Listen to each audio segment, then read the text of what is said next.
হয়ে যায়। তিনি বললেন মানে হবে, কবে হবে? বলে অমুক দিন অমুক জায়গাতে জমা হব, সেই দিন 2 রাকাত আল্লাহ দরবারে নামাজ আদায় করব। কি জানেন আপনারা? একজন বলুন। সেটা হলো ইস্তিসকার নামাজ। হাজারো মুসল্লি জমা হয়ে গেল। মুসা নবী আলাইহিস সালাম তিনি ইমাম হয়ে 2 রাকাত নামাজ আদায় করলেন।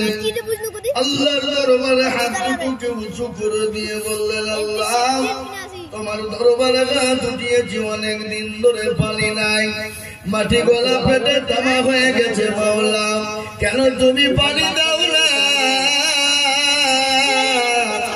আল্লাহর কাছে তত দোয়া করে তত রোদের টেম্পার বেড়ে যায়।